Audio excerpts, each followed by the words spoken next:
Alright people, I'm back with this video series on how to paint transformers. I've been trying to do these videos for a while now, and it's always something. So I had a perfect time, nice little window today where I got a minute. I was in the middle of cleaning the house.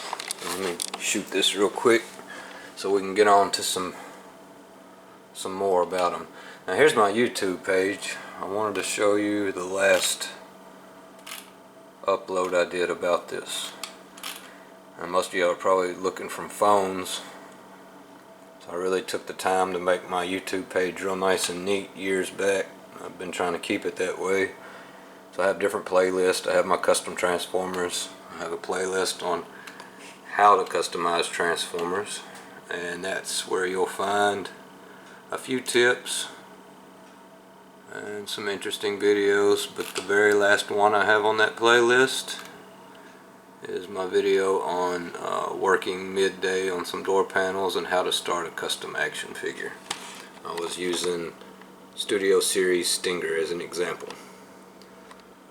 So the only reason I tell you to go back and watch that one is because I'm not going to show the cleaning process in depth right now. I'm going to go straight to painting.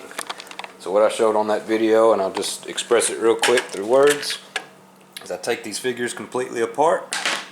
I'll go over a little bit of the disassembly. I believe I shared that on that video also and gave a few tips on where to keep your screws and what to do. So I take them apart as far as I can. If you're scared you're not sure you're going to be able to get them back together, like leave one leg together and take the other leg apart. Same for arms and things like that. And I use dish soap, hot water, and a toothbrush to clean the parts real good, rinse them off real good. Then I use an air compressor and a blow nozzle to air dry, blow all the water off of them. Alright, so now they're good and clean and ready for paint. And let me set this up so I have both hands.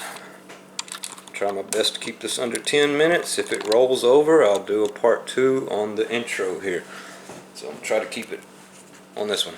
Alright, here's one piece I started with. Here's the figure. I'm going to use him as an example because that's what we're painting here. Dark of the Moon Bumblebee Deluxe figure. So this is before. And this is 90% finished, minus detail and stuff. So I'm going to try to show you guys how I got to this point here. He still needs more detail and then the final clear coat to give it a little better gloss at the end. So first step, after everything's clean and apart, I wanted this piece sprayed. Let me go to the paints. I've shared this a few times. I'll go over it real quick. They've changed the labels on these. It used to be called One Coat Lacquer. Now it's called Extreme Lacquer. It's still the same thing. Testers, Model Masters, Testers owns both of them. I use acrylic Model Masters for hand painting. That doesn't mean you can use any acrylic out there. This is a totally different formula than, say, the small bottles of Testers, and especially the little dollar squeeze bottles from Walmart of acrylic. Do not use those, guys. They'll wash off, wipe off. This bonds to the plastic really nice. So first step, I wanted to spray the color. This is on this particular piece. That's the only thing I needed yellow, was this section here for his foot. I quickly taped up. I have a lot of tips I'm going to share with you guys. I can only get the starting ones on this video for now. But don't worry, little by little I'll get to every step I do on these things. Alright, so I taped it up. Now I have the yellow where I want it. It's nice and dry. And now I can come in with my base coat. First step I want to black out everything that I want looking like metal, because we're going to do dry brushing there. So we can get this kind of metal effect look. It's very easy to do. Don't be intimidated. The hardest thing to do here is keep your lines nice and clean. And that's going to come down to your paint brushes.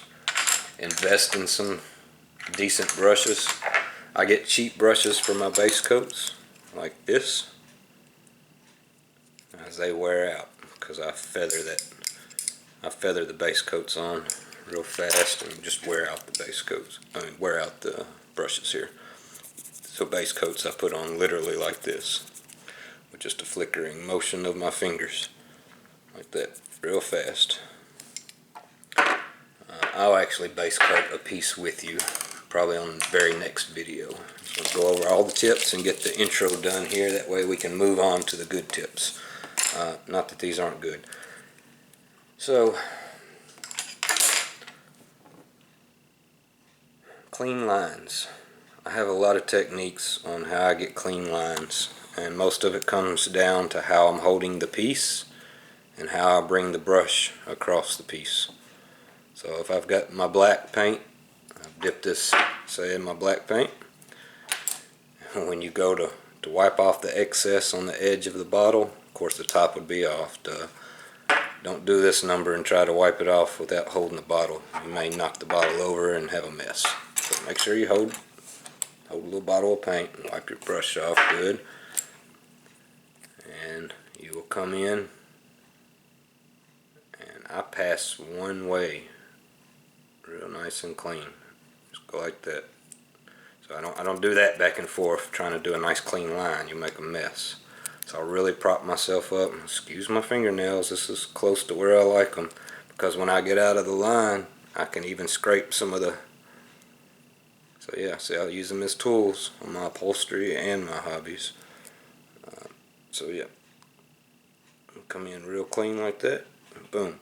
So once we got a nice clean line up at the edge where we want, now I can come back later with a bigger brush and really, get in here all in the cracks and nooks and crannies and spread that paint out. Of course, I'm going to dip this brush in some paint also and spread all that out. Alright. May actually need to do this with you guys. Tell you what, let's do it. Let's take a piece here. I've stirred these up. I use toothpicks. Shake them up real good, and I'll stir up the bottom. I've been stirring this one quite a bit. I've been using a lot of black, so I'm just going to shake this one up for now. Alright. Now we want to base coat these with about 2 or 3 coats at least.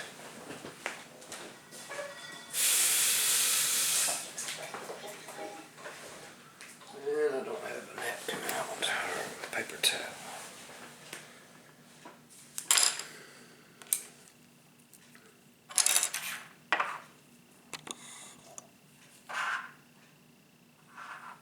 See, it's too much paint. It's about to drip off the end. Wipe the excess paint off. So we got a nice little coat of paint on the brush. And with a real fast motion, and just to get this spread out everywhere, really work it in there. Work it in all the grooves and cracks, and hurry up and spread it out. Don't keep going over the same section over and over and over, because there is a point where you'll start pulling the paint back off if you just keep brushing over it. I'm going to get a nice coat. That almost covered that color, it looks like, with one coat. It's definitely going to take 2 though to really get it covered good. Now I would of course continue doing all this. If you don't want to get your fingers a mess, do half of it at a time. While you're holding the other half, set it down, go to another part, paint half of it. You can do things like this too. I got an old brush I've stuck in there. That way when I was spraying this, I could hold it in the air and spray paint my color all around with one coat, not having to flip the piece back and forth. Here's this finished head.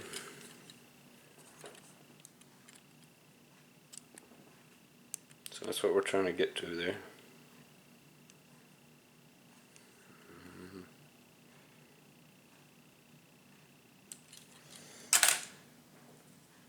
Alright, so after we let this sit and dry maybe an hour, you don't have to, you can wait 20-30 minutes and put another coat on. I just like to make sure each coat really bonds to the plastic and dries up good. I made a mess already. I'm on camera, of course.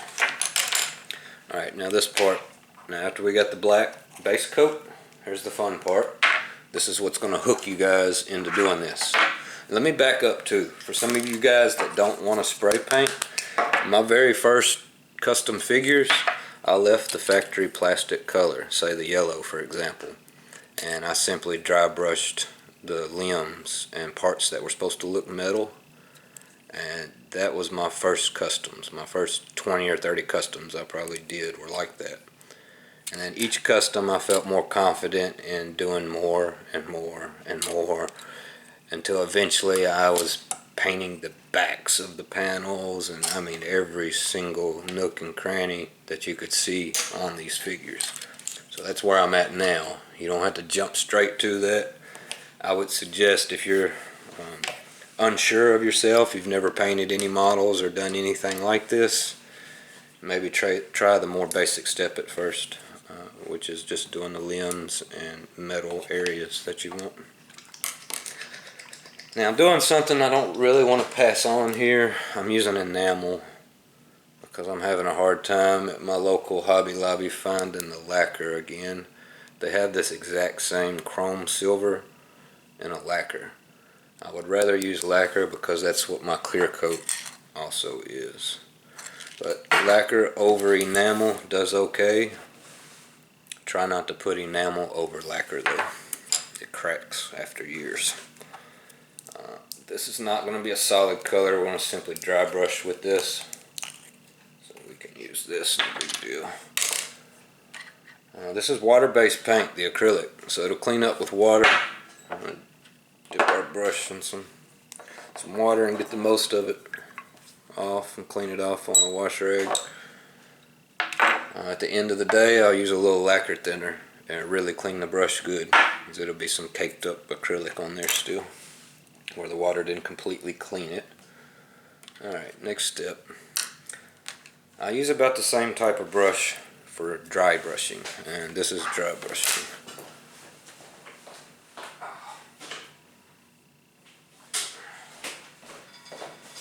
My wife's gonna get mad at me. I always run the wash rags. Alright. But I buy more. It's all good. So dry brush.